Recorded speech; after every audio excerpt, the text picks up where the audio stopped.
This is my partner, Xiao. Our project is titled Compressive Sampling for Terahertz Spectroscopy. It aims to investigate if compressive principle could be utilized to reduce the data acquisition time of terahertz time-domain spectroscopy. The compressive sampling is a smart signal reconstruction technique exploded in the past few years. It's been widely used in different fields, and it's even more popular in the movies. I can show you a little video about what compressive idea it is.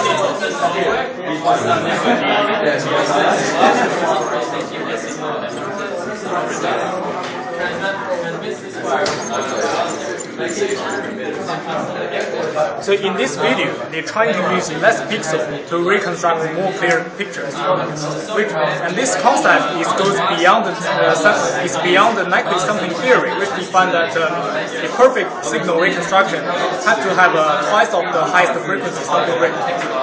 So there are two categories of the algorithm. The first, the signal for reconstruction has to be sparse, which is most of the sample data are 0 versus 1. Another one is the reconstruction result is probabilistic, whereas sometimes we give you better result, sometimes not. So why we doing this on terahertz spectroscopy is because the advantage of terahertz spectroscopy is very handy. The first is working like X-ray, where X-ray could give you the shape of object, but the terahertz could tell you more. It could tell the object, it could tell the shape of the object, and also tell what object it is. Such as if you do the scanning in the security airport, you can tell the shape of the gun hiding people, and then you can also tell is it a toy gun or is it a real gun. And also it's being used in medical fields, like you can detect if you get a cancer inside or if you not. We can detect whether your body goes wrong somewhere compared to the good one. So compressive sampling have a very big disadvantage. It's taking 84 hours to scanning 1 centimeter by 1 centimeter object. This small by the research of our university, other university. However, in this stage, according to a PhD student, they're still taking a whole afternoon to acquire the data of the envelope-shaped object. So we are going to use the advantage of compressive sampling to reduce the data acquisition time to give a bright hope of the terahertz spectroscopy future practical use.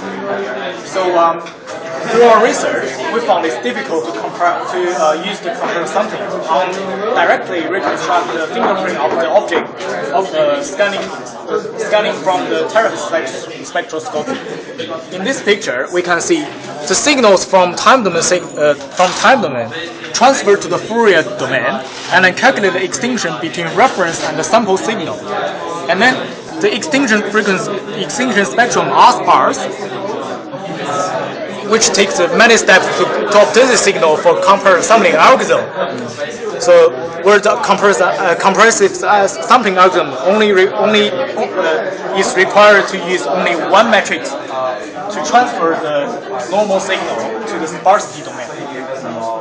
So we found the Webley representation of the time domain signal is sparse as well, which is this one.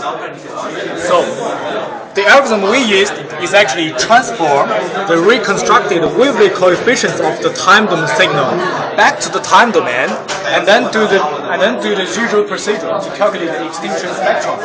Then we obtain the result, which is here, and it works. And we do the analysis between 10% to 70% of the data.